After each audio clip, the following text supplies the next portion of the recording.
He consistently ranks in the Forbes list of the world's wealthiest people. He's one of the best-known entrepreneurs of the personal computer revolution. He is the second most generous philanthropist in America, having given over $28 billion to charity. He's Bill Gates, and here are his top 10 rules for success. When I started Microsoft, I didn't think of it as all that risky. I mean, I was so excited about what we were doing. It's true I could have gone bankrupt, but I had a set of skills that were highly employable. And in fact, my parents were still willing to let me go back to Harvard and finish my education if I wanted to. You've always got a job with me, Bill. And the thing that was scary to me wasn't quitting and starting the company. It was when I started hiring my friends and they expected to be paid. And then we had customers who went bankrupt, customers that I'd counted on to come through. And so then I got this incredibly conservative approach that I wanted to have enough money in the bank to pay a year's worth of payroll, even if we didn't get any payments coming in. And I'm almost true to that the whole time. We have about 10 billion now, which is pretty much enough for the next year. Anyway, if you're going to start a company, it takes so much energy that it better overcome your feeling of risk. I don't think that you necessarily, if you're going to start a company, should do it at the start of your career. I think there's a lot to be said for working for a company, learning how they do things. If you're young, it's hard to go lease premises. They made that hard for me. You couldn't rent a car when you were under 25 at the time, so I was always taking taxis to go see customers. The people would, people say, well, we're going to go have a discussion in the bar. Well, I couldn't go to the bar.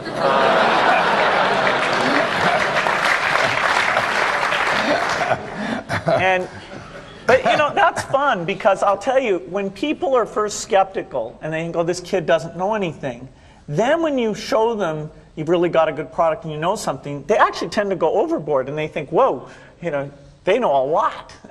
Let's really do an incredible amount with these people. So our youth, at least in this country, was a huge asset for us once we reached a certain threshold. It's hard to hire older people because they'll be a little bit conservative about whether they should come and take the risk. And it took 3 or 4 years before we could go out into the normal sort of employment pool. But those problems that come with starting a firm, you better think of those as part of the pleasure, part of the challenge that is part of the excitement. I want to thank Harvard for this honor. I'll be changing my job next year, and it will be nice to finally have a college degree on my resume. I applaud the graduates for taking a much more direct route to your degrees. For my part, I'm just happy that the Crimson called me Harvard's most successful dropout. I guess that makes me valedictorian of my own special class. I did the best of everyone who failed. But I also want to be recognized as the guy who got Steve Ballmer to drop out of business school.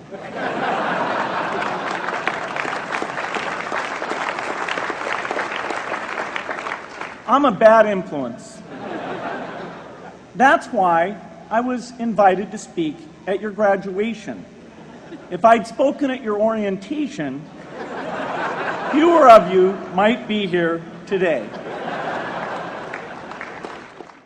I'm in meetings a lot. My calendar gets very full with those, and then at night, after the kids have gone to bed, I'm on email a great deal. I get messages during the day. That's my chance to give long responses. And then over the weekend, I send a lot of mail as well.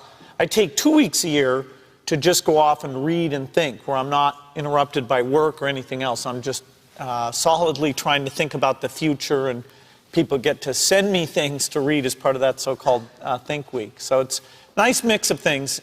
About 25% of the time then I'm out traveling around, meeting with customers, Europe, Asia, and that sort of helps me think, okay, do we have the right priorities? What are people responding well to, and what would they They like to see us do better.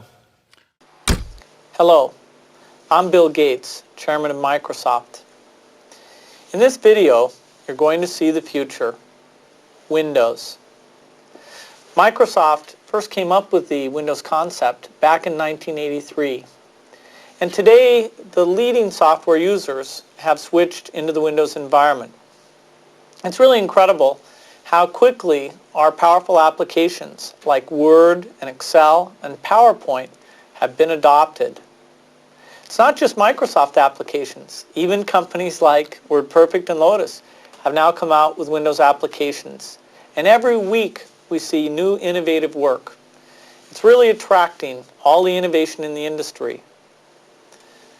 We predicted this a long time ago, and now it's the future. The key point there is you've got to enjoy what you do every day. And for me, that's working with very smart people. It's working on new problems. You know, every time we think, hey, we've had a little bit of success, we're pretty careful not to dwell on it too much because the bar gets raised. I love bridge. Bridge helps you think. It's a game you can play your entire life and keep getting better and better. I think anybody who's good at bridge is going to be great at a lot of things. So I really encourage people to get involved, and I want to thank the people who've put things together for juniors. They'll be thanking you the rest of their life because bridge is such a great sport. I talked to my dad, I talked to Warren, I talked to my wife Melinda. So I have enough people that know me and actually know where my judgment isn't its strongest, where I might get overexcited about something or forget to think about something. And so they're good at correcting, particularly Melinda, good at correcting whatever those blind spots are. And I think it's good to encourage your friends and advisors to really give them that license. I can go to a party and forget to say hello to various people or something. That's a very minor example of my blind spots. Not to the hostess. Well, Melinda would help me do that. Yeah, she would, So, a small number of people that you can turn to on certain key things is a great asset. My best business decisions really have to do with picking people. Deciding to go into partnership with Paul Allen is probably at the top of the list. And then subsequently hiring a friend, Steve Ballmer. And having somebody who you totally trust, who's totally committed, who shares your vision and yet has a little bit different set of skills, and also acts as a check on you. Some of the ideas you come up with, you run by them because they're going to say, hey, wait a minute. Have you thought about this and that? And just, the benefit of sparking off of somebody who's got that kind of brilliance, it's not only made it fun, but it's really led to a lot of success. So picking a partner is crucial. I had one habit that I developed when I was at college that was actually a very bad habit, which was I like to show people that I didn't do any work and that I didn't go to classes and I didn't care. And then at the very last minute, like 2 days before the test, I'd get serious about it. And people thought that was funny. That was my positioning, the guy who did nothing until the last minute. Then when I went into business, that was a really bad habit. And it took me a couple of years to get over that. Nobody praised me because I would do things at the last minute, and I tried to reverse to students I didn't think that highly of, who were always organized and had things done on time. I'm still working on it, but procrastination is not a good habit. Bill can change clothes in the car. So I'm going to challenge Bill Gates, my partner at Facebook, Sheryl Sandberg, and Netflix's founder and CEO, Reed Hastings.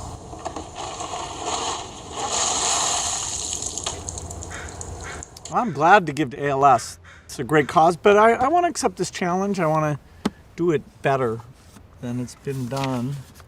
Been working on this, got this design. There we go. Yeah. It's going to be great.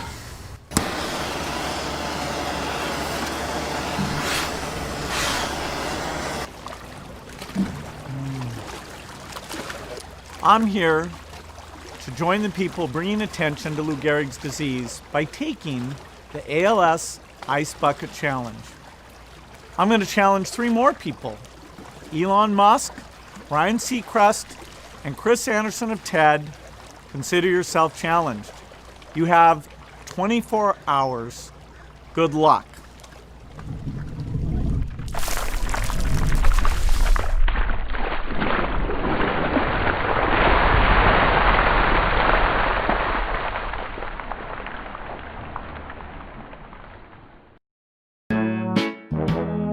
People, let me tell you about my best friend. He's a warm-hearted person who loved me till the end. Now, people, let me tell you about my best friend. He's a one-boy, cuddly toy, my up, my down, my pride and joy. People, let me tell you about him. It's so much fun, whether we're walking man to man or whether we're walking sun to sun, 'cause he's my best friend. Yeah, he's my best friend. La la, ba da da da ya, ba da da ya, ba da da ya. Is it true that you can leap over a chair from a standing position? It depends on the size of the chair. I'll cheat a little bit. Yes!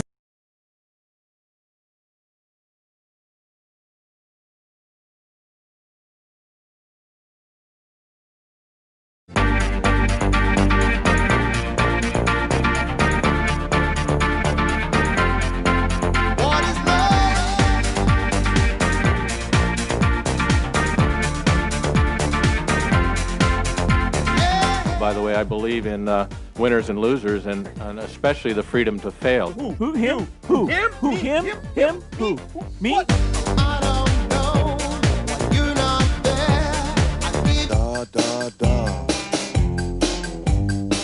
No way!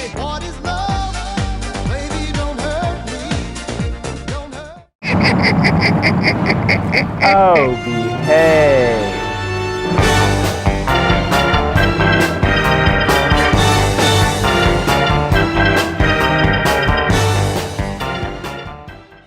Thank you so much for watching. I made this video because a bunch of you guys were asking me to. So if there's a famous entrepreneur that you want me to profile next, leave it in the comments below and I'll see what I can do. I'm also curious to know what you think of Bill Gates as an entrepreneur and which of the 10 rules most resonates with you. Leave it below in the comments and I'm going to join in the discussion. Thank you so much for watching. Continue to believe and I'll see you soon.